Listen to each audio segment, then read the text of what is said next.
I can see that still people are still arriving, and that everyone's most welcome to arrive even after time.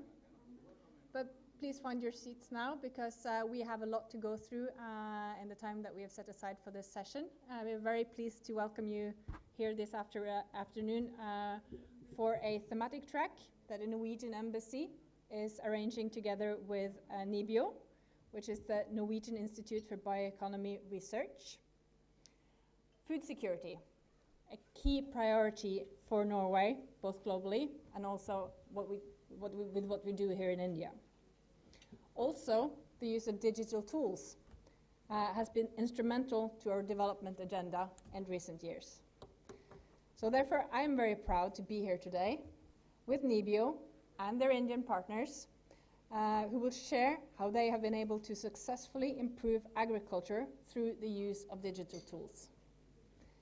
In this collaboration, small-scale farmers in Assam and Odisha have used digital solutions to improve seed systems and energy efficiency, important steps towards more climate-resilient agriculture. Solutions like apps identifying plant diseases, helplines connected to local training centers, and audio conversations with experts have improved the day-to-day lives of farmers, even in the most rural areas. We are impressed by the leadership India has shown when it comes to developing digital public goods and infrastructure. We think we need to work together to enhance access to social services, digital economy, and not least to boost the agricultural sector and shape new and optimized farming practices. So I'm very happy that so many have found their way here this afternoon, and especially our esteemed expert panel and the participants who are going to take this conversation forward. Looking very much forward to an insightful panel discussion. But first and foremost, I'm going to hand it over to Sekhar from NIBIO, who is with us on screen, for some introductory remarks from the project partner side. Sekhar, the floor is yours. Thank you, Linn, and thank you for the opportunity to welcome the participants. Good morning, and once again welcome you all to this workshop focusing on a very important and timely topic. This topic, digital public goods and infrastructure development to boost climate resilient agriculture and food security, as we know, is getting so much attention at various levels, both national and international. And we can see that from the representation in the panel today. We have both national as well as international agencies represented there. Climate resilient food systems, as we know, are fundamental to achieve food security in the face of climate change and extreme weather events. And this is absolutely necessary for countries like India and also for other developing countries to meet the growing needs of the population, especially the food demands. We all agree that business as usual will not be able to ensure food security in the coming years. We need new technologies, new paradigms, and investments to address the various risks, especially the risks from climate change the agriculture sector will be facing in the coming years. Digitalization and artificial intelligence is one of the new paradigms happening at a very rapid pace, impacting many sectors, and that includes agriculture as well. However, the new digital public goods developed in this process will have to be well integrated in the context to enhance climate resilience and production efficiency of smallholder farmers.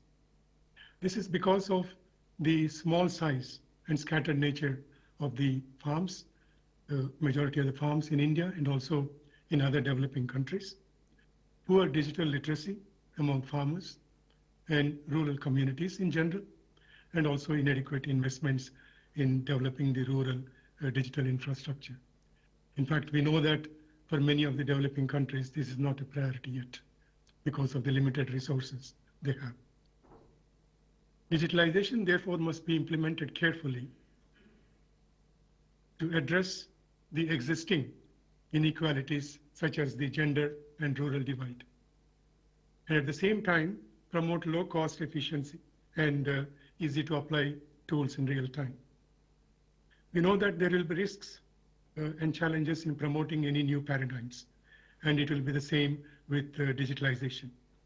But how we address these challenges in future will determine its outcome and impact on the society and the environment overall. Digitalization and artificial intelligence development, as we know, will need large amounts of data that has to be collected and analyzed in order to predict future scenarios. This is a major task, both in terms of the data that has to be collected, the quality assurance that has to be provided, and also the cost that will be incurred and who is going to bear this cost. And the question is also the models that will be developed. Will it benefit the small-scale farmers? Maybe some structural changes are required in the way farms are owned in India or in other developing countries, and the way farming is done in order to make best use of the digital public goods and infrastructure that is being developed. What we need is a sustainable, inclusive, and efficient digitalization and infrastructure development process in the agriculture sector.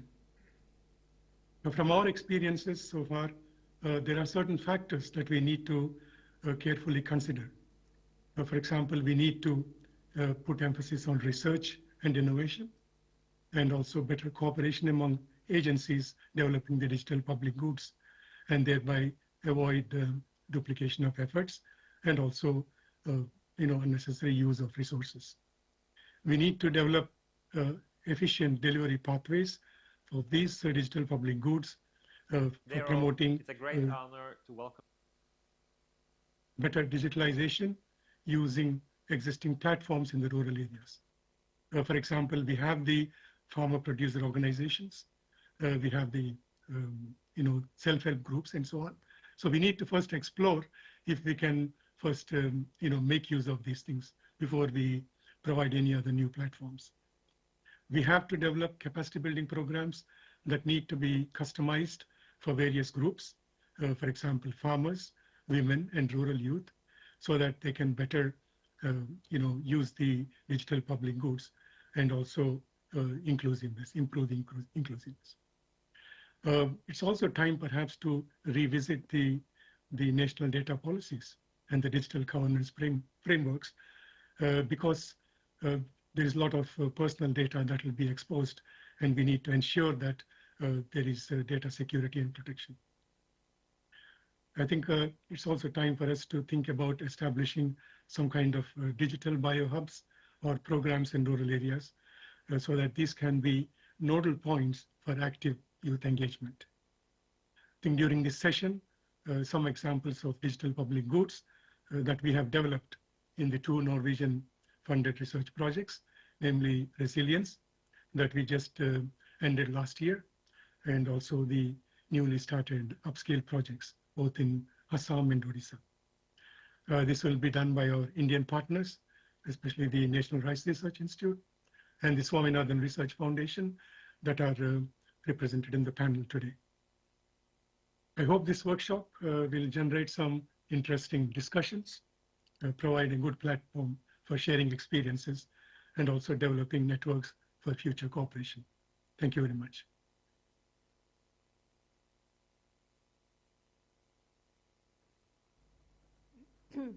Thank you very much, Sekhar, for setting the stage so well for today's panel discussion, and also for introducing to us a bit about the NIBIO's projects, both Resilience and Upscale, and we will be diving into more details as we get into the panel.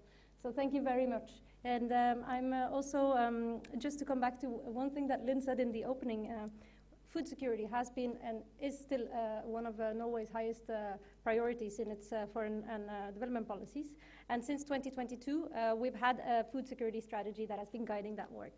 In order to start this panel off, also with a small word from our political leadership, we have a special video greeting that I would like to start off this panel with. So we can roll the video. Thank you.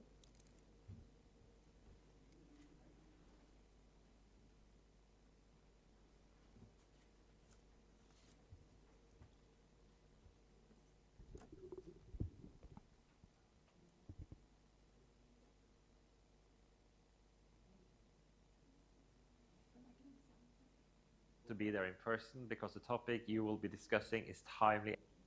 Dear all, it's a great honor to welcome you to this session on behalf of the Norwegian government.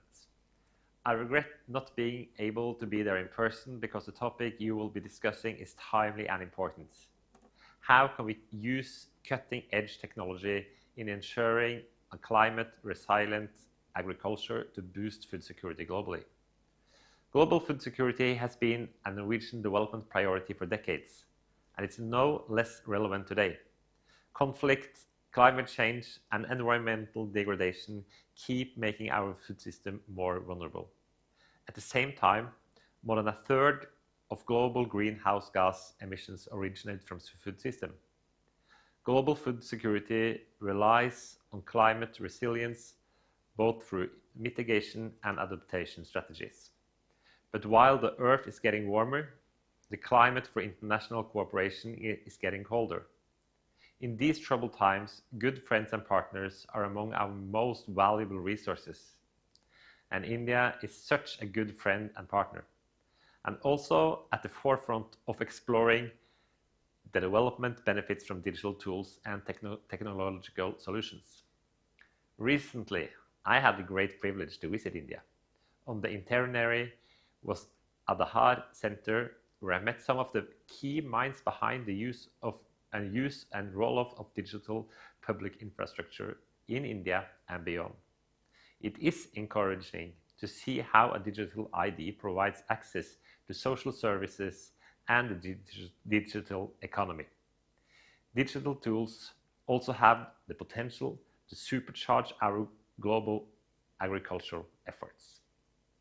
I am impressed with how Norwegian and Indian partners are working together to boost the agricultural sector and shape new and climate-resilient framing practices.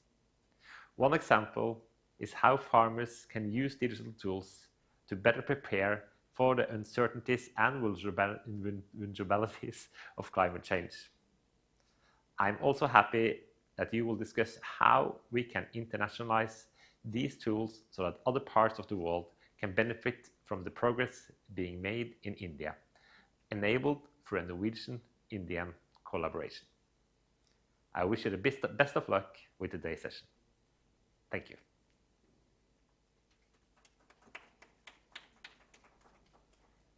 So with those words, I would like to re-welcome all of you to this thematic track today, in which we will be delving into the digital revolution that is going on, not only here in India, but globally, and look into all the different tools that have been developed that we will be looking at the internationalization of. So to join this conversation, I'm very happy to present to you a very, very strong panel today, consisting of both government representatives, researchers, we have private sector and international organizations all represented, to look at how this whole picture completes each other as a collaborative effort. So I will be calling upon one by one the panelists. First of all, I would like to welcome Dr. Nayak, who is the director of the National Rice Research Institute, as Sekhar mentioned, based in Odisha. And he's at the forefront of rice research in India. NRI is one of our key partners in the Resilience and Upscale projects. In particular, he will be focusing today in today's session on the rice expert technology. So we'll be sharing about that more shortly. So if you would please want to come and join the stage. Meanwhile, I would like to welcome Mr. Sahoo, who is the Deputy General Manager at the Department of Climate Action and Sustainability at the National Bank for Agriculture and Rural Development, NABARD. So Mr. Sahoo oversees the bank's work on how to use digital tools for financial inclusion and assistance to small and marginal farmers, which he will take us through more in a moment. Thereafter, I would like to warmly welcome Ms. Koluri, who is the AI and digital innovation expert at the World Bank here in Delhi, working on digital innovations to enable access of small-scale farmers to carbon markets and climate financing. In her previous role at the UNDP, she also collaborated with NABARD in creating the digital data in climate resilient agriculture, the DICRA platform, which is a digital public good that uses AI to strengthen food security and farmers' resilience to climate change. Then I would like to call upon Mr. Daga, who is the Global Capacity Lead for the Center for Responsible Technologies at MicroSave Consulting. Mr. Daga oversees initiatives on digital public infrastructure and digital public goods across various large-scale agricultural projects, and is currently leading the development of a digital farmer services platform in Bihar, which he will demo for us shortly. Then it's my pleasure to introduce Mr. Chen, who is leading the Agro-Informatics unit at the Food and Agriculture Organization in Rome, driving FAO's digital initiatives to enhance agricultural data systems and geospatial intelligence. He will introduce to us shortly some of the key tools that FAO is working on and how these are being adopted globally. Then I would like to warmly welcome Mr. Morty, who is a partner at the EUI's digital transformation team, working on building scalable, data-driven agricultural solutions both in India and also globally. So Mr. Morty's team has been a co-partner of the government in India in the implementation of the Indian AgriStack, and will share some perspectives also on this. And last but not least, please welcome Mr. Rajkumar from the Swaminathan Research Foundation, who is working as a principal scientist as a key partner in the NIBIO-led projects in Assam and Odisha. In his role, Mr. Rajkumar is working on empowering smallholder farmers in these states through digital empowerment, and will showcase the use of plant clinics in particular. And I would also like to showcase the presentation, so that's great. So as you all gather, we have an excellent set of panelists to be discussing and unpacking and unboxing the digital toolbox that we have at our disposal today. And some of these components, well, this is what we alluded to in the title of this event. We have a global AgriStack composed by many different tools developed in various countries and also internationally. And as you see, there will be 7 tools on the screen, and we have 7 panelists that will unpack these for us. So to start off the discussion, we'll jump straight into it. I will call upon one panelist so that you can briefly introduce the tool on the screen behind you. So we will be going through one by one. So coming first to you, Dr. Nayak. The rice expert technology is a major step towards digital advisory for rice farmers. So could you maybe explain a little bit about how it works and how it helps farmers make data-driven decisions? A very good afternoon to all of you. I have been asked to deliberate on rice expert that is developed by ICAR, Central Rice Research Institute, Cuttack, in collaboration with the Norwegian Institute of Bioeconomy, Norway. And this rice expert, as we know, small and marginal farmer, they need some technological solutions through the conventional extension mechanism. It is difficult to reach to them. So the digital extension method is going to make a big role in empowering the small and marginal farmer. So this is a scale neutral extension tool, digital extension tool, where all the rice related technology with respect to disease pest management, fertilizer management, varietal aspects, then weed management, market linkage, all these aspects have been provided in the rice export. It is available in Google Play Store. It is freely available. One can download to its mobile smartphone. And there is a two-way communications between the farmer. They can ask questions, they can send their voice mail, And if they want to scroll and find the technology which is required for them, they can do themselves. And they can also get a platform to link with them to the experts without visiting to the extension functionaries physically operating in the area. And this particular app is available in 4 different languages: Udaya, Bengali, Assamese, and Tamil, in addition to the English. But again, it's upscaling. It requires some kind of language normalization. Of course, tools and techniques are available now. The language interpretations can be made available, and the same English version through artificial intelligence, it can be translated, and in whichever language one can ask questions, the solutions can be provided to them. The similar kind of app, multiple apps have been developed. This is the extension related applications, but other applications providing the diagnostic and otherwise diagnostics for nutrient deficiency, diagnostic for disease and pest, those apps are available. And they can be integrated to a single platform, like you are telling that international AgriStack. So efforts are being made here also, how the digital solutions can be bundled, and through the language normalization program, in each and every language, the solutions can be provided to the farmer. So anything more on that, if questions are asked, I will be giving answer. Thank you. Thank you so much, Dr. Nayak.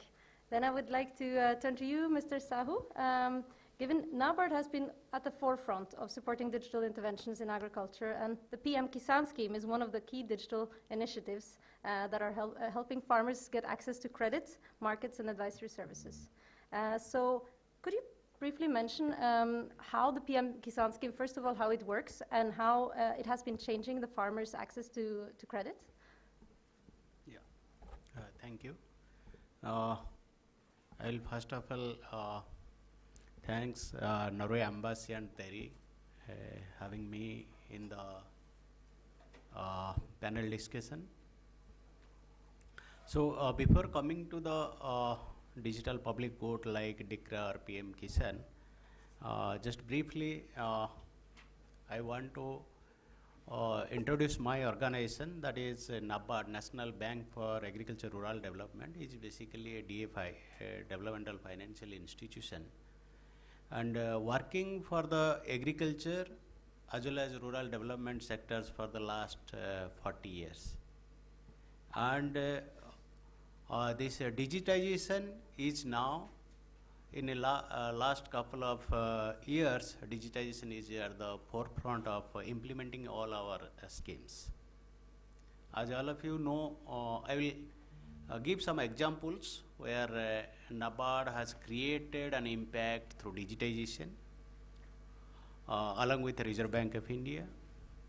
So, as all of you know, a self-help group bank linkage program is the largest microfinance program in the world, and we have made digitization of SHGs known as E-Shakti program, where all their SHG records have been digitized, and any banker can access and provide the loans or credits to the SHG.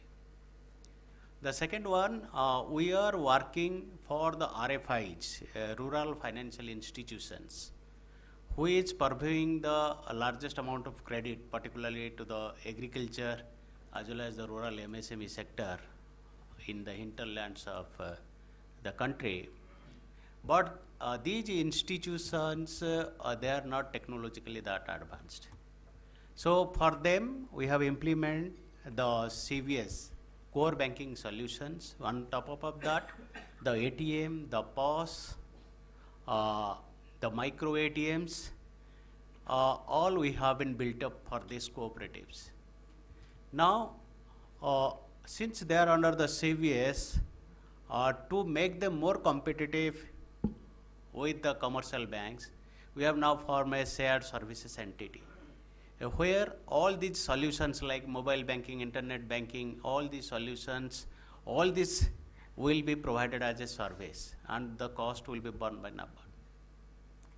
And as a financial inclusion initiative with the Government of India, the JAM, Jan Dhan, Aadhaar, and the mobile, JAM Trinity has made the revolution, which is PM Kisan is one of the beneficiary. And as all of you know, the digital goods like UPI has made the revolution in the payment system.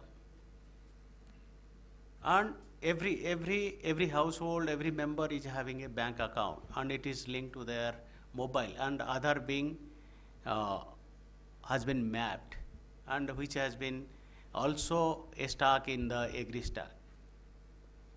So this JAM Trinity has made a big revolution in the financial inclusion sector, where NABARD plays a critical role for the financial inclusion of the initiative of Government of India. Then under this particular PM Kisan, when this Jan Dhan account and debit JAM has come, there is a called direct benefit transfer, DBT, where the subsidy earlier, when it is passed through, there is so much leakages. And through JAM Trinity, now every pie which is directed to the ultimate beneficiary, whether it is targeting of subsidy, targeting of inputs, it has gone to directly to the beneficiary account. Like under PM Kisan, the agri inputs, whatever the government is providing, it is directly being credited to the bank account. This is because possible, every farmer is having an account, they have the mobile, they have the other which have been integrated, and it is possible. So like this year, around 10 crore farmers have been getting benefited, around 20,000 crore rupees.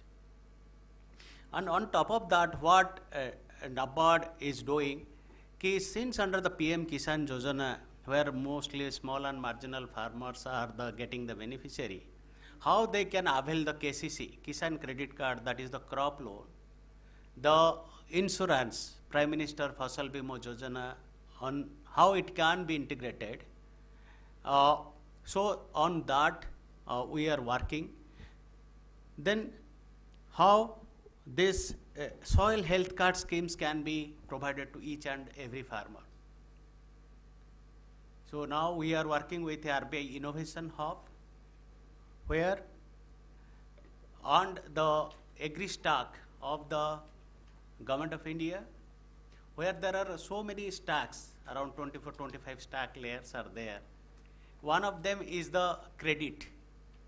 And we are onboarded all the scale of finance. Scale of finance is nothing but the amount of credit a farmer requires for a particular crop, for a particular area, 1 hectare or 1 acre. When the land record will be digitized and the crop, what are the crops he is growing, it will be digitized, then it will be very easy for the banker to plug and say, one farmer is doing paddy, and this is 1 hectare he is doing paddy, this is his area, and the scale of finance, for example, it is 50,000. So every banker, they can plug and they can disperse the amount of 50,000 to the farmer. So there will not be any under-financing or over-financing. And the insurance companies, they will be able to plug, see, this farmer is availing the credit of 50,000, this is growing this crop, and this is the premium amount, so they will charge it. So that way the insurance coverage will be more. Then coming to the FPO details, like somebody is telling the farmer organization, farmer producer organization. We have onboarded all the farmer producer organization. NABARD has promoted around more than 7,000 farmer producer organization. We have already onboarded into the AgriVistar platform, so that a farmer producer organization having on an average 300 to 500 farmers. So all the farmers have been, all the FPOs have been onboarded into the platform. Then coming to the climate resilient agriculture for the agri-food systems. We have now in the process of developing a climate dashboard, where we have our own NABARD data warehouse, and all the players who are having the data, it may be ISRO, it may be IMD, it may be the Akasa platform of BISA, Borlaug Institute of Agriculture. So all data through API we are now integrating, and a mirror image will be produced in the NABARD website. So it will be a single stop solution for the climate dashboard. All the stakeholders, they can access the data. So since we are an NI, National Implementing Entity, for so many international funds like Adaptation Fund, Green Climate Fund, and a lot of funds we are getting from ADB, Asian Development Bank, EIB, European Investment Bank, World Bank. So now these agencies, they require whatever the grant or whatever the loan we are providing, it should have the impact, and the ESG all has to be captured. So we are developing a portal known as Engage portal, and our own finance, NABARD Green Lending Facility, all will be routed through that portal, so that the every pie which has been utilized at the grassroots level, it can be captured. All the ESG parameters will be captured, all the impact parameters, it will be captured. Coming to the last one, this on the top of that, this DICRA platform, which in collaboration with actually UNDP, they have developed this portal, and we partnered with UNDP. Swata ma'am is in the architect of that portal. She will also briefly describe this. So here, what we are doing, presently it is in with 7 states. Now we are expanding to all the states. We are in the process of onboarding the other 21 states and 8 union territories. So the beauty of this platform will be, like every state government having SFSCC, that is States Action Plan for Climate Change. They have identified the investment, where the investment will go, that is the adaptation and the mitigation sectors. As all of you know, mostly the funds is flowing to the mitigation sectors, not the adaptation sector. So here the public or the state government will play a critical role. And they have identified, and we are in the process of using this DICRA data to help them to formulate the project. Which are the vulnerable districts, which are the vulnerable areas, and what is your activity. The data which are available, with that data, they will play and formulate the project, and they will push it to the NABARD, and NABARD will finance to them through the Engage portal, what I have described earlier, so that the fund will be utilized, and this portal will help in designing the projects. Apart from that, now we are in the process of sourcing funds from ADB, sourcing from the international climate funds, where this portal will help the project developer or the project implementing agency or the executing entity to utilize those data and formulate the project which can be sanctioned at the international level. So with this, I will stop, and in the next round, I will brief you upon what are the challenges we have faced, or what are the way forward we are thinking about the DICRA. Thank you. Thank you very much, Mr. Sahoo. And I think you've set the stage very well and handed it very well over to Ms. Kalluri, who, much like NABARD, works for World Bank, and which plays a crucial role in advancing digital infrastructure for agriculture. And you are at the center, of course, of this work as the bank's AI and digital innovations expert. And not only that, but you have also been, in your previous role at the UNDP, actually the one who built the DICRA platform. So who better to explain how the DICRA platform works than the person who built it. So over to you, Mr. Kalluri. Thank you all. So I keep promoting my previous work. So as you can see, DICRA stands for Data and Climate Resilient Agriculture. We have started very small when we started conceptualizing DICRA. And obviously, it's not just me. As part of UNDP, we had a large collaboration from different stakeholders, from academia, from the government, from agribusinesses, from civil society, and even farmer producer organizations, who came together to see what can be done in terms of data-driven practices in agriculture, because the world is seeing that AI, machine learning, and so much of data is coming in, data which we did not know before as data, such as the audio, the videos, the images, right? So all these are coming in huge volumes, but how do we leverage that? So we all sat together through a process called Collective Intelligence Workshop. Imagine a room like this, wherein we are all actively engaging on different topics within agriculture. And then we looked at the commonalities across all the tables. And then we have arrived that, okay, what the ecosystem needs is a digital commons, which will unlock the data and make it available to everyone, because right now data sits in silos. So how do we break open the silos and make data talk to each other, and at the same time make it available and accessible to everybody? So from that context, we have prioritized the geospatial satellite data, because a core concept of a digital public good or a digital public infrastructure approach is not to build everything from the scratch. It is about integrating and building on top of each other, right? So this is how you can build on strengths. If everybody starts building from the scratch, from ground zero and all the way up, it will take forever for all of us to solve the problems, because the problem is much bigger than the capacity of all of us put together. So from that perspective, we have built this digital public good called DICRA. We didn't know that it was a DPG to begin with. We were creating an open source platform, an open source data, and we were also throwing the code out in the open domain so that anybody can access, see, review, vet, and then come back to us if things are wrong, right?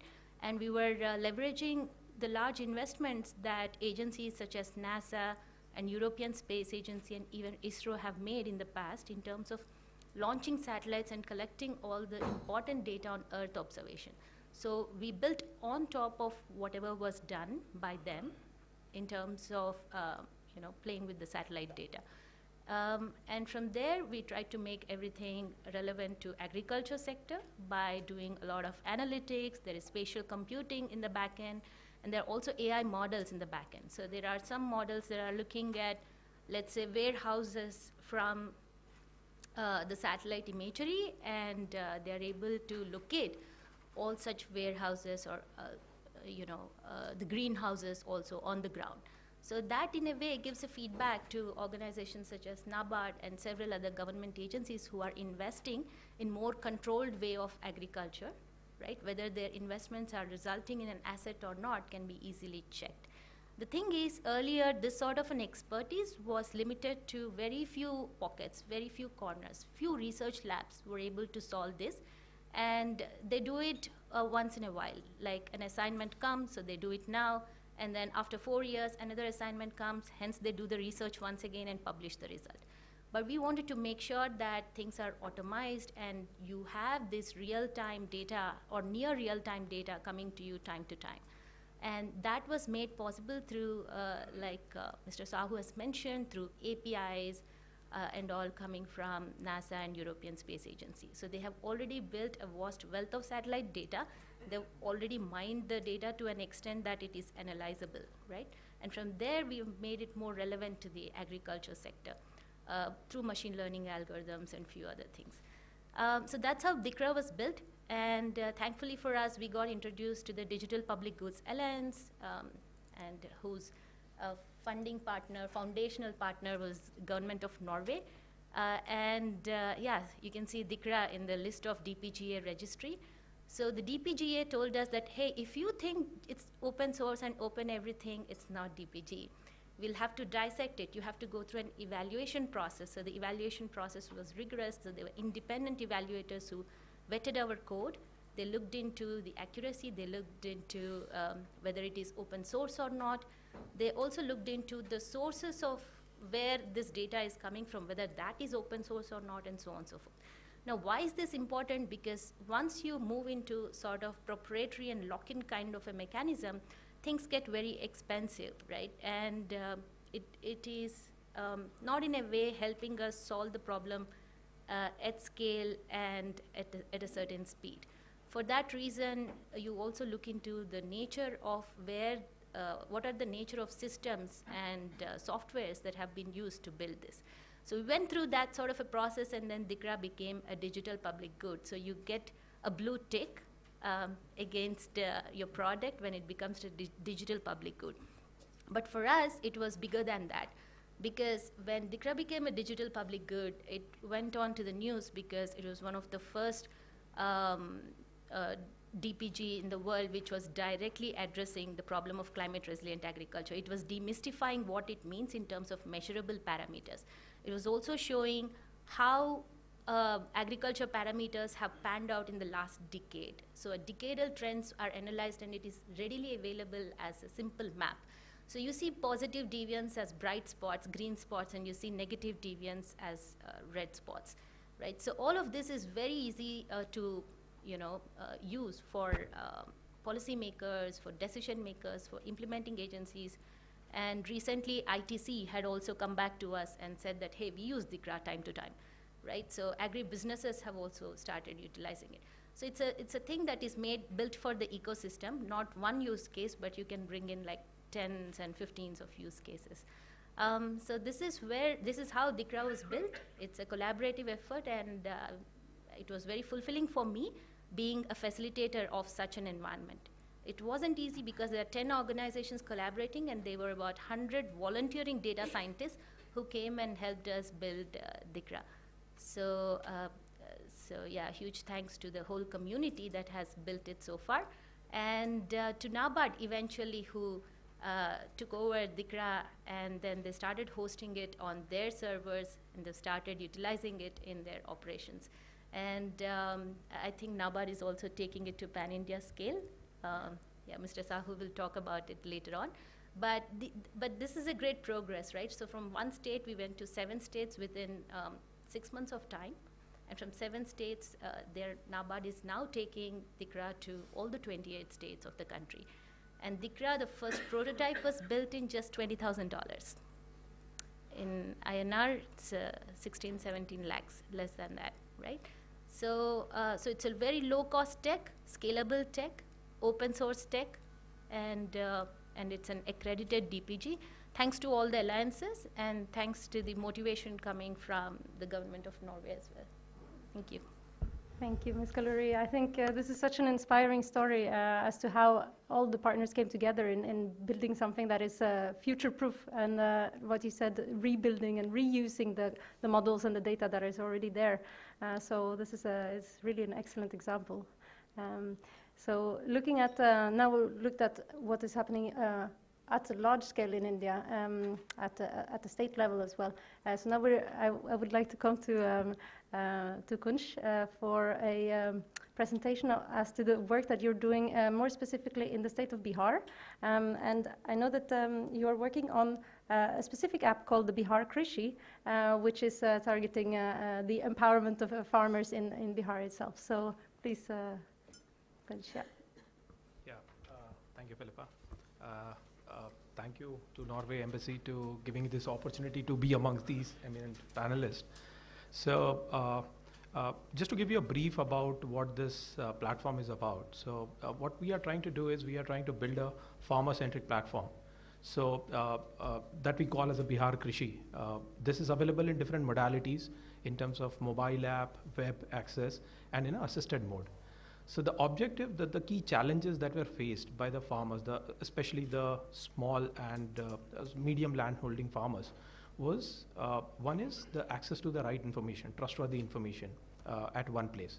So in the context, what for availing any kind of service, right? Let's say advisory, or maybe benefit from the governments in terms of subsidy schemes, or maybe any other linkages like credit or marketplaces, right?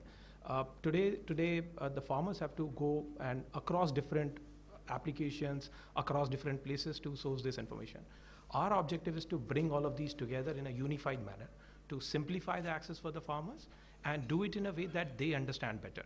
So the entire app is designed in a multilingual way.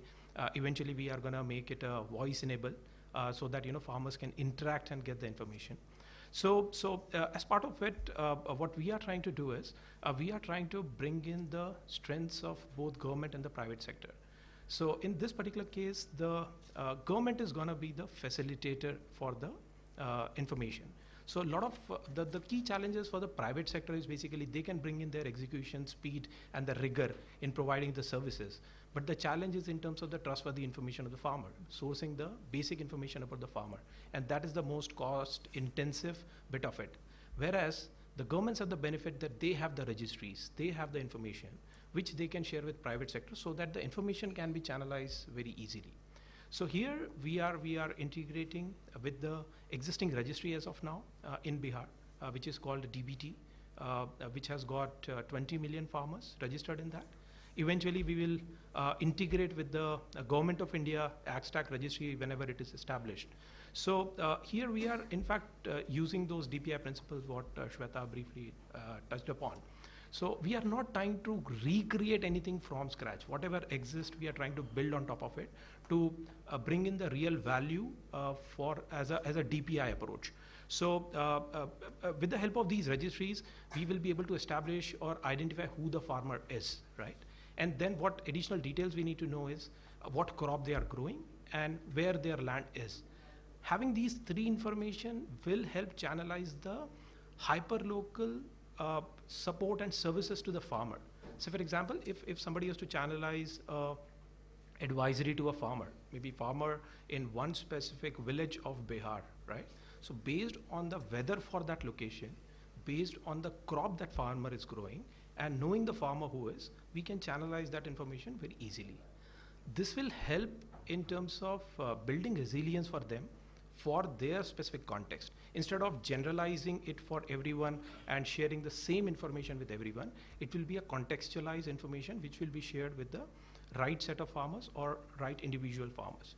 So we are taking this approach wherein integrating with different data sets, different registries, different repositories which exist over there. And we are trying to bring together I would say a suite of services to the farmer. So what we have started with, this platform is, I would say, kind of a 9 months or 10 months old. We rolled it out in all 38 districts of Bihar.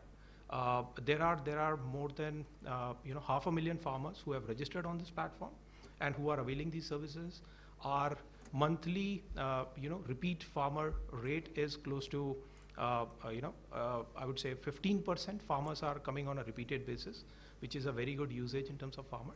And what we have integrated so far onto this is, number one, we have simplified the way they apply for a government scheme. One is getting to know when a scheme is up and then be able to apply for it. Earlier it was all available on different websites and in different shape and form. Now we have brought that uniformity to it. So they can come at a single place, leverage their existing information as part of the profile, and then be able to submit or apply for the scheme so that they are able to avail the benefit. That is one. Second, what we have done is, as of now, we have integrated multiple knowledge assets of government itself. So within government, there are different agriculture officers whom the farmer can connect with. There are a government provided mechanization center. There are government agri coordinators who are there at a block level to help the farmers, or maybe to figure out the godowns, right, created by government if farmer wants to do warehouses and so on. So there are around 25 different varieties of assets which are available, but again there was no clear dissemination of that information to the farmer. Now all of that is accessible through this single app. That is one. Second is basically we are trying to bring in the marketplace services.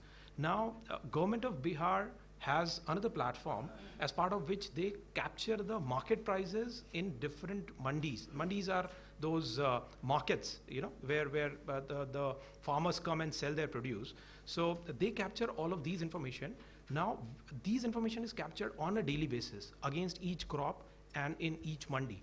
And this information is related to farmers so that they can track the trend of how the, how has been the price trend around those crops. So this will help them decide what is the right price to sell the crop. That is second. Third, what we have done is we have integrated with existing system in government of Bihar called Bihar Mausam Seva Kendra. This is a hyper-local weather advisory. They have got a weather stations deployed at 240 plus locations in Bihar. So what IMD does it, IMD's weather stations are far few within the state, whereas Bihar Mausam Seva Kendra has got a deeper penetration in terms of having these weather stations. Now, weather advisory from these weather stations is available to the farmer, which is more hyper-local in nature. So from the advisory perspective, from the market linkage perspectives, things are done. The next area that we are looking forward to is the financial services integration, wherein we want to bring in insurance services, credit services to the farmer so that they are able to avail all of this at one place. Also, what we could achieve so far is predominantly integrating multiple of these government services together. The next phase will see the private sectors coming in. So once the private sector integration comes in, that is where the private sector would be able to leverage these information of the farmer. So as the farmer uses the application, we will be building the transactional profile of the farmer, what they are transacting with, what their crop is, what their land is, in terms of the benefits that they have availed, a consolidated, you can say, a list of benefits in terms of the cash flow for the farmer. All of these information in a consented manner can be shared with the private sector. And private sector can take a better credit decisioning to relay these services back to the farmer, right? So that is the next area that we are looking at. We are hopeful that with governments, moving forward very quickly on this, allowing private sectors to come in, it will bring in more choice for the farmer, right? Like in terms of comparing services, in terms of deciding, what is more beneficial for them. And that's how we are trying to just build piece by piece, layer by layer. And all of this are done in a very modular way. So today we are relying on this registry of Bihar, or the farmer registry which is within the state. Once that as part of the AgriStack, when the farmer registry at a GOI level is available, right, we can integrate back with that as well. So it is all kind of modular architecture that we have taken up, and that's how, and this will act as a true DPI. So so our objective is not to make everyone dependent on this app, but this platform becomes a medium to channelize the information. Tomorrow, like the UPI approach, right? So NPCI launched the Beam app as a, prototype or the initial one for the usage. But now the usage of Beam, hardly any percentage, right? Not even close to, maybe it's less than 2% or something who use Beam UPI. Majority of them are on phone pays and Google pays and all of that.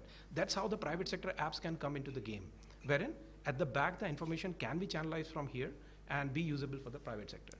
So that is how we are just trying to take a more DPI approach in terms of building this whole platform and solve for those small and medium scale farmers who don't have that access of information today.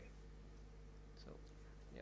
Thank you, Mr. Daga. I think this is a great example, like you say, of the DPI approach, and I like the comparison with the Bihar Krishi being sort of a phone pay in Bihar, and looking forward to also seeing the other apps that will address the same kind of services in other states as well. And I think this is also a good transition over to our next speaker. So, Mr. Chen, you're heading the Agro-Informatics unit at FAO in Rome, and in this capacity, you're working on a large range of tools, actually, that are accelerating the climate resilience and farming practices worldwide. So I've highlighted here on the slides the hand-in-hand platform. Could you brief us quickly on how this tool works, and also elaborate a bit on your close partnership with the Digital Public Goods Alliance, because I also know that this has been registered as a digital public good in the Alliance. Thank you, Filippa. First of all, I just say some words of FAO. FAO is a specialized UN agency engaged in food security. We engage in better production, better nutrition, better environment, and better life. So now so agriculture in FAO is not only for crop, for animal, but also include forestry, environment, fishery, nutrition, health, and so on. So we have new term for that we call agro-food system. So right now, the world agro-food system is undergoing profound digital transformation. So that's a really big issue. So that's why we prioritize this digitalization and digital public goods in our work. So we have very close collaboration with DPGA, Digital Public Good Alliance. So, and also I found colleagues here, so I'll also work with DPGA, with DPG registry. That's a fantastic mechanism to maximize digital tool extension and impacts. So back in that field, we worked from our beginning with the DPGA. So we are one of the earliest members of DPGA. Right now we have 8 DPGs approved by DPGA in their registry. We also reuse other DPGs in this registry. So Filippa asked me why this, how this registry works. I think this something, DPG is a concept endorsed by UN General Assembly, and Norwegian government contributed a lot to that, including supporting the activity of DPGA. DPGA registry, they follow the very strict standard. So if you want to have your product registered, you must fulfill the requirement. And then it's kind of a accreditation. So this is quite beneficial also to the product owner and also to the user. That means the kind of qualification that your digital assets meets the standards of DPGA. And in another way, to the user, the kind of assurance this has a kind of quality, and also it's kind of interoperability. So back to FEO DPG for this hand-in-hand geospatial plan, we have 8. Hand-in-hand geospatial platform is one of the most impactful DPG in FEO. So this tool, launched in 2020, provide advanced geospatial information to provide support for agricultural interventions. It helps promote implementation of UN SDGs, especially SDG 1, no poverty, and SDG 0, hunger. So hand-in-hand means to lead country and agencies hand-in-hand with country undergoing food insecurity to promote their food production and food safety.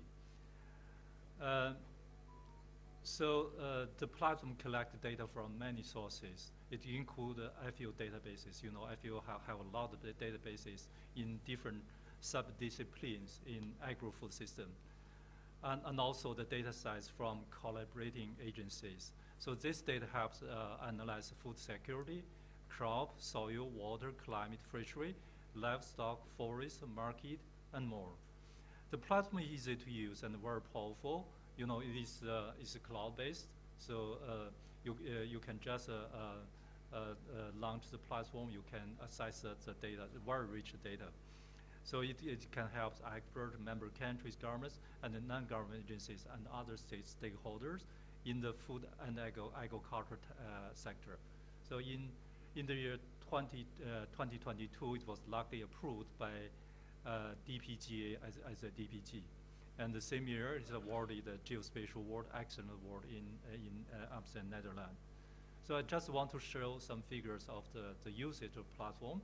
So right now, more than 150,000 users from more than 200 countries and territories around the world. So the yearly data requires more than 20 billion. So this is really wide use the platform. So we strictly abide by DPG rules. The platform is open to everyone, and there are many good applications with substantial impacts. So I just want to show an example for how we support FEO's flagship hand-in-hand initiative. So since launch, the platform has helped more than 65 hand-in-hand countries with gap and potential analysis, typology, and priority analysis to attract the investment. So in 2022, more than 2023, more than $6 billion investment has been sought and benefited more than 150 million people. So this DPG approach in food and agriculture is quite useful. And this platform is not only for hand country. After it launched and the user feedback, we found it is very useful, not only for the hand-hand, but also to a lot of users from other regions in other fields. So then the platform is open to everybody and cover every country. So there's more than 2 million data layers here, and the data is still the data volume is still increasing. And also, because we are working with the Norwegian embassy, so there's some data is also contributed by Norwegian government through the SIPO project. The 4-meter planet remote high-resolution remote sensing data is available to FAO.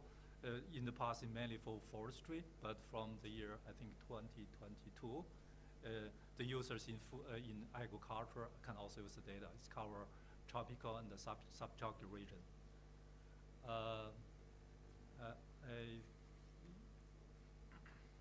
The work the collaboration with DPGA. So that's some wonderful work we work together, and also I think some colleagues here also already benefit from that. So DPGA is lines to coordinate the global action for the digital public good. So they set up the standard procedure for registration and kind of certification. And we work very closely with them together, and they're including the monthly and annual meeting, and also we work in a specific area. For example, in last year, we launched the DPG first approach. That's what in FAO. So we promote DPG with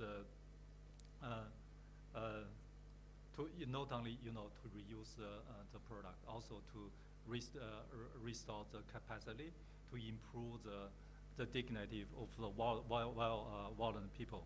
And also another field we work together, not every digital assets meet the standard of DPG. So we work on the concept of club good and community good. So maybe this could be extension for that. So there are a lot of things to do in this field of digital public good. And I know India have a lot very good, we already have good example. In this way, we can work together more and to release the potential of DPG in food and agriculture sector. I just stop here. Thank you. Thank you, Mr. Chen.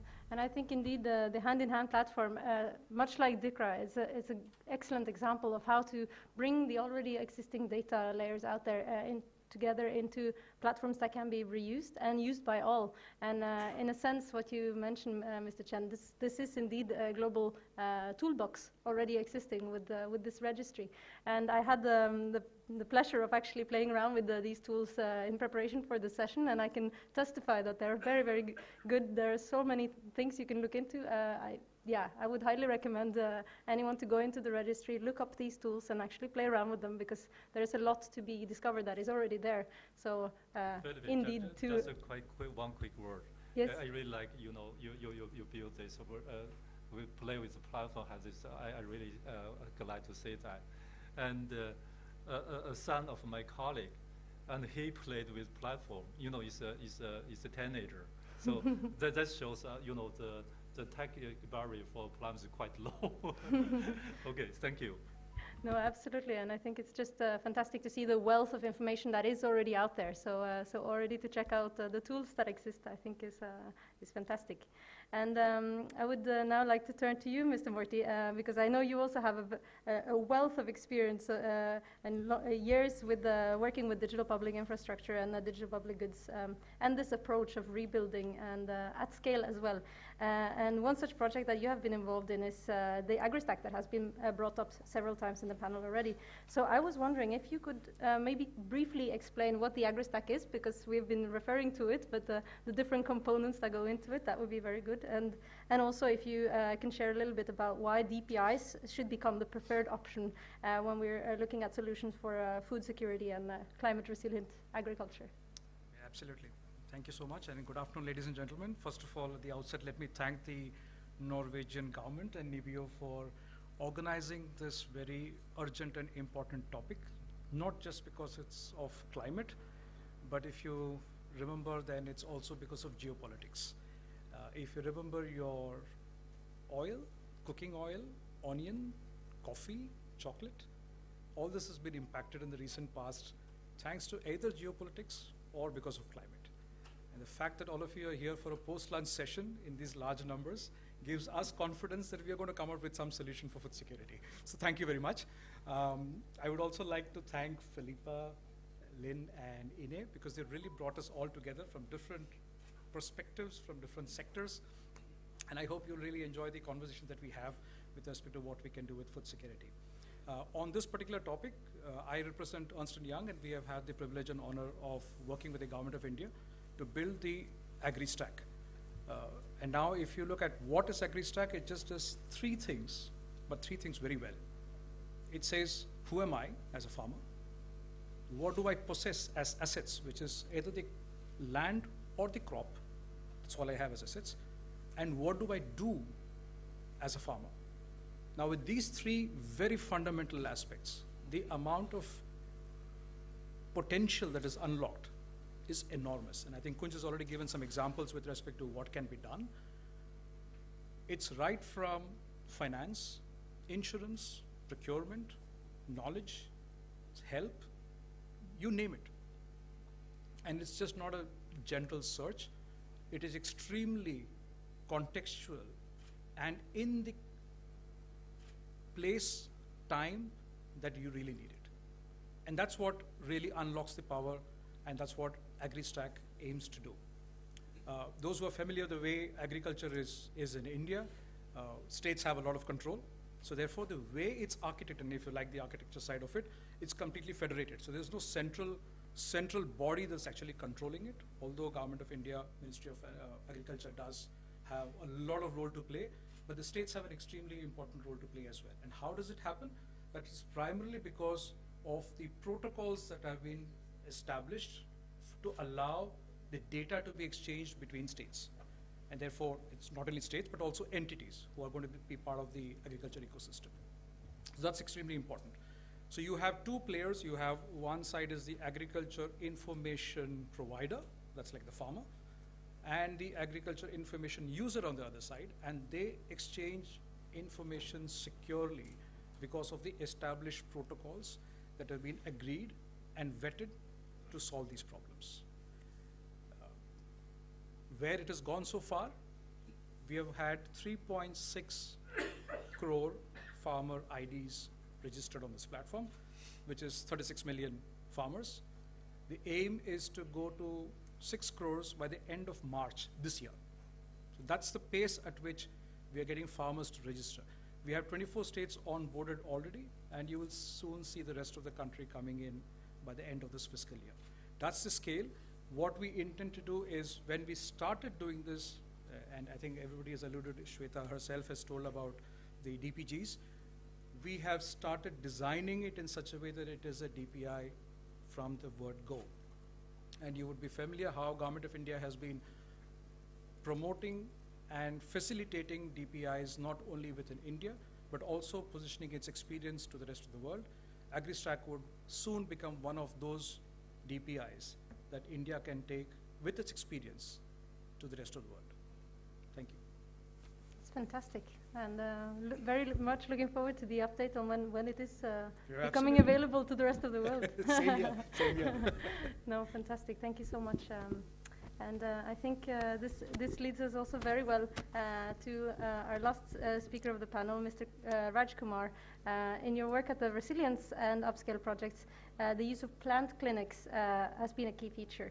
So I was wondering if you could please briefly explain how they work and also how they have changed the farmers' practices in these states.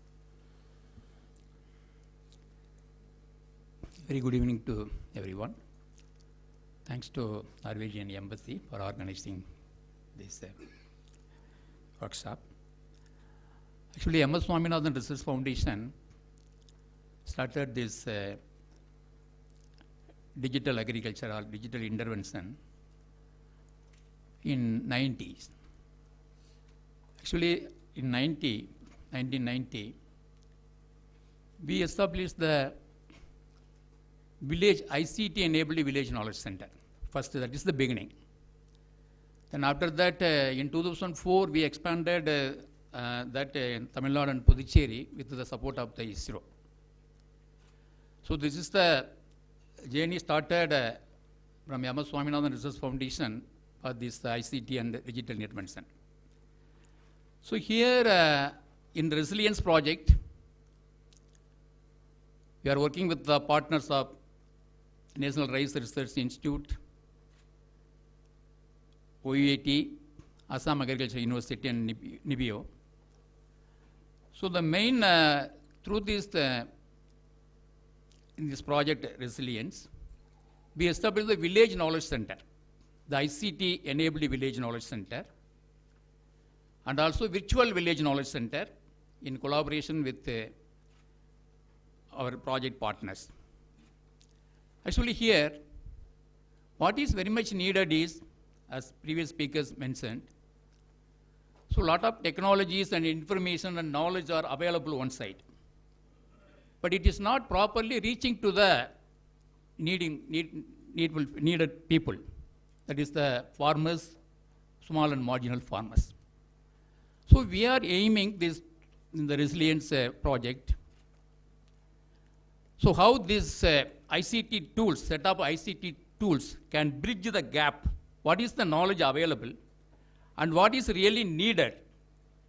Can we use the various digital tools, ICT tools, as a bridge between knowledge seekers and knowledge providers and knowledge seekers? That is the aim of this set up ICT tools used in this resilience project. For example, we have reached almost 40,000 plus farmers in the resilience project, both Assam and Odisha directly, through this ICT tool. We are using the set up ICT tools. For example, mobile-based audio advisory. This is one of the, because now the thing is, for any ICT tool, the content is very important. Content, location-specific content, that is very important. So we have to develop the content and validate the content with the support of the stakeholders, and we should provide the update and value-added information to the farmers. Farmers need a lot of, for example, this mobile-based audio advisories. In this resilience project,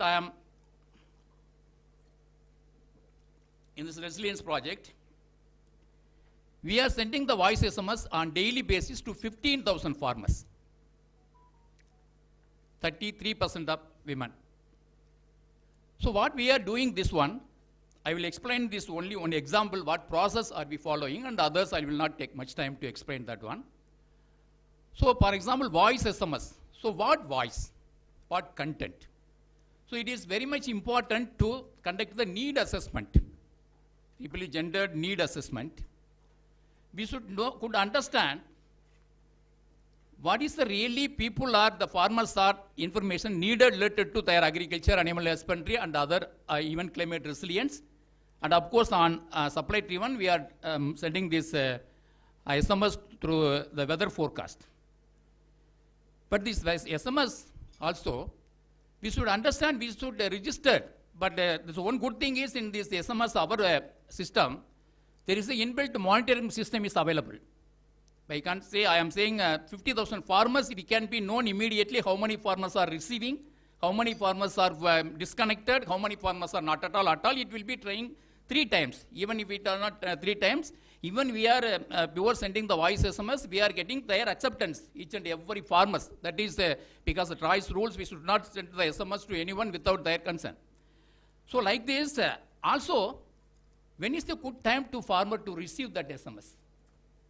Because we can say when they are working in the field, if you are sending that voice SMS, it won't be there visible, they won't listen, that's all.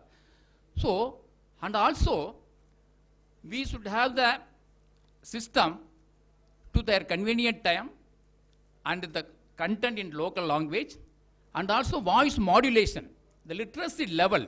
Because we started this sending the voice SMS in 2006 and text only. Text only. After that, at that time also, the problem, we have to use particular SIM card to receive that voice SMS. We only piloted in Tamil Nadu with the support of the NABARD, the Rural Innovation Fund. After that only any SIM card can be used to receive the voice SMS. So that purpose, we should build the capacity of the farmers and content in the local language, and we have to disseminate the voice SMS to the farmers. So like this, we are implementing the farmers helpline service.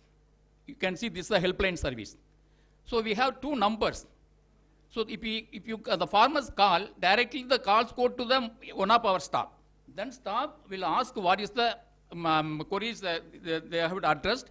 Then it will be connected through with the conference call, farmer and the expert. In that way, their queries will be addressed. We have the panel of expert. For example, each and every helpline calls, there are 10 members, including from government, market, ENAM, and all other sector, because we don't know farmers which question they will ask. So we have to answer. Otherwise, we have to provide the right and correct answer and appropriate answer to them. That way, the farmers helpline service, audio conference, video conference. Video conference is one of the very important, very useful tool, because it doesn't require internet connectivity. Now we are sitting here. Even we can connect anyone from, even Sekhar also from Norway. You can speak over phone. Everybody can only simply one microphone. The sound system is sufficient for that. That is video conference, audio conference, and video conference, and WhatsApp services. WhatsApp services, we have the dedicated WhatsApp services. We have separate staff.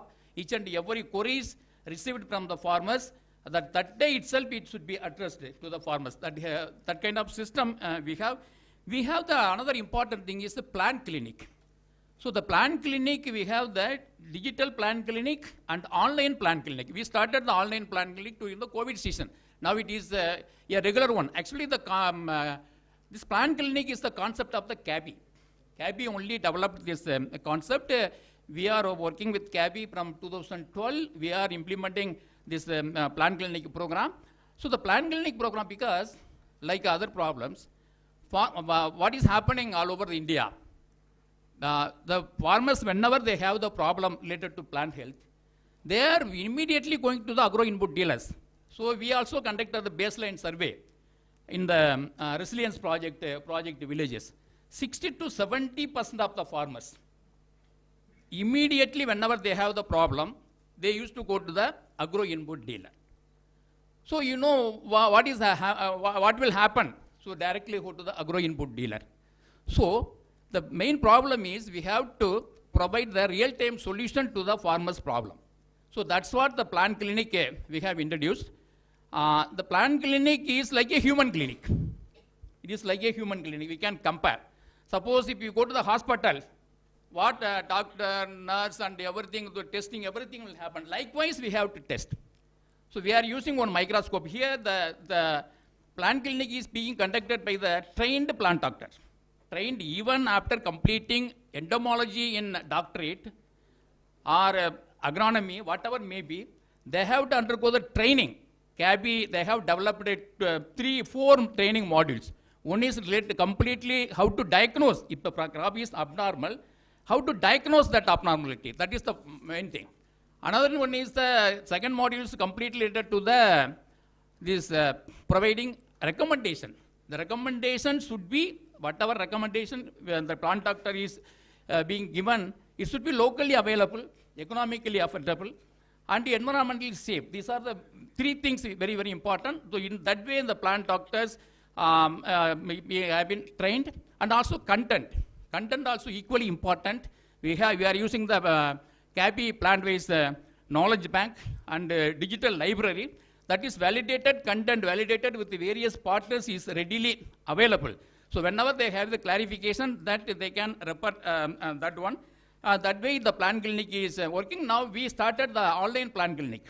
Of course, there are some challenges in the online plant clinic. As we mentioned, there is a connectivity and in some places, but it is working very well. That is working very well. And on average, we are conducting 2 clinics per month through the online platform.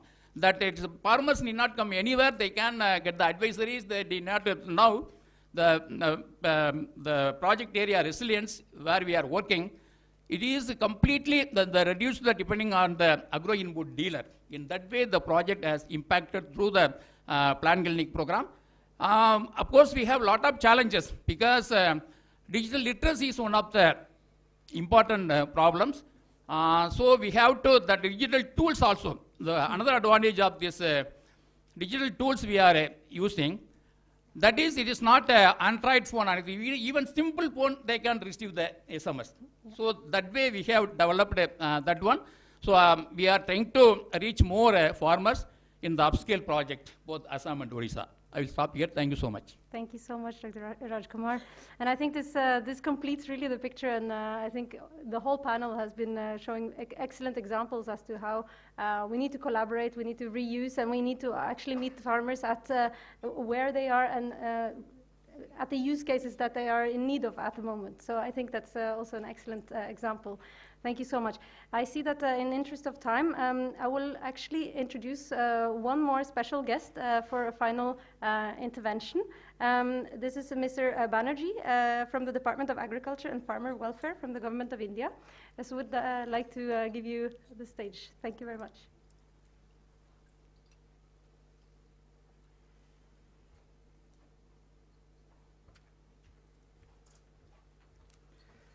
Good afternoon. I am late today because today there are only 3 people who are looking after digital agriculture in the ministry. I am one of them, and I also happen to be the CISO for the ministry. So information security officer duty is also mine. We had a conference today, I got stuck up there, delayed, and again here after coming, we did not have the hall name mentioned, so it took me around 15-20 minutes to move around and find out. Anyways, so what the ministry has been championing for is the creation of the AgriStack. As you are all aware of, agriculture is a state subject as per the Constitution of India. So central government has practically no role to intervene directly with any of the agricultural practices of the farmers in India. It's a state subject. I think Sri Kunjbihari Daga had already mentioned what they are doing in Bihar. In fact, they are more connected to the farmers than we in the central ministry. What we are trying to create is create the digital ecosystem in a federated manner. We will not have access at the granular level, which will be owned by the states themselves. They will be the data fiduciaries in this case, and we will only be working with the aggregate level data and also provide assistance in the form of handholding the states which are not very forthcoming in adopting this digital transformation. Gone are those days when a farmer would look up at the sky and wait for the rains to come down. Today, from that standpoint, we have changed the ecosystem, and like Mr. Rajkumar is saying, that we are feeding him the information relating to the climate, information relating to his soil health, information relating to the type of seeds that he would be using for particular seasons. India is a microcosm of various climate and weather systems. We have various soil varieties. Similarly, we have various crop patterns. The agricultural practices vary every 200 kilometers within the country. The role of the input dealers, what Mr. Rajkumar was suggesting, is also brought out in the Situation Assessment Survey of Indian Farmers conducted by the National Sample Survey Office in India. And the transformation that we are trying to create is building the ecosystem in the DPI format, the digital public infrastructure that we are creating. The states themselves are getting the farmers enrolled In this AgriStack, we are having basically 3 registries. We cannot do away with a single database. So what we are trying to do is create registries. One is the georeferenced land holdings of the farmers, because if you think the farmer to be central to the ecosystem, then he is associated with a particular plot of land. In the first phase, we are targeting the land owners who are also farmers. In the subsequent phases, based on the legal aspects of the respective states, the sharecroppers, lessee farmers, all would be onboarded onto this platform. Now, if you think for a farmer, not only the climate is impacting him, but he also needs to be supported in terms of the information for climate resilient farming, in the sense that particular pests and insects would be infecting his crops. So what does he do? In search for information, if he moves around, then it consumes pretty much time and he is at a loss, because ultimately his crops get impacted. So his production falls. Ultimately his income gets impacted. So you have to provide the basics of the finance channels to provide him with financial support just at the beginning of the season when his crop is going to be sown. At the next stage, when he is trying to protect his produce, you have an unforeseen circumstance and his crop gets destroyed due to maybe say drought conditions, or there is a hailstorm. So he also needs insurance for the crops that he has grown. So how does the particular insuring company or entity know that this person is an insurable person? I mean, you are insuring the products through him. So you are trying to attach or associate his land parcel to that particular farmer. So in the first phase, we are having the farmers registry, and already it has been mentioned that about 3.5 crores have been enlisted in the farmers registry. Mr. Murthy was suggesting we already have crossed 4 crores. I'm so sorry. This was about 10 days back, we had around 3.5. So yesterday only, when Secretary Sir was reviewing the meeting, it was already more than 4 crores, with the largest state, UP, leaping to around 1.4 crores on its own. We have 24 states, but not all have been onboarded. Some are already in discussion stage within their own state cabinets. So once we get them on board, the farmers registry will be something like the UPI, wherein all your, I mean not the UPI, the Aadhaar based system, where all your particulars as an individual are captured against your biometrics. Here the land parcel will be connected to the farmers registry against each of the names. So you get to know what a person is doing at the ground level and what sort of information he requires. So currently what we are looking at is developing the use cases for the benefit of all the people, and maybe tomorrow this DPI infrastructure that we are building is replicable across the world, and the world gets to have some benefit out of having such broad registries and these databases that we are creating. Most of it is in open source technology, so we don't want that anybody to be married to any particular systems, and everything is on the cloud. So security is also ensured in that respect. Individual entities will only be authenticated by the primary worker at the ground level from the state agencies. It can be the revenue inspector or similar category of persons, because any transaction of that land parcel will impact his benefits. So it's in a federated manner. We are enlisting the support of all the states and the union territories in onboarding the system. Government of India till date has earmarked about 2,918 crores for up to this next financial year, and the complete project, when it will be completed, would be about 10,000 crores for the ministry. That is the financial or the budgetary support that we are providing to this complete system of digital agriculture in India. Thank you.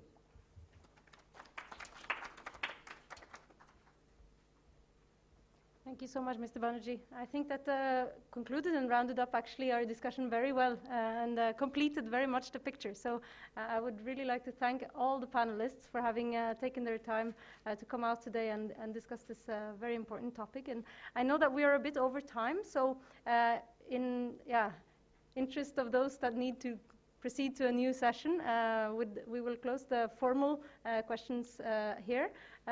But feel free to stay around in the room and interact with the speakers directly.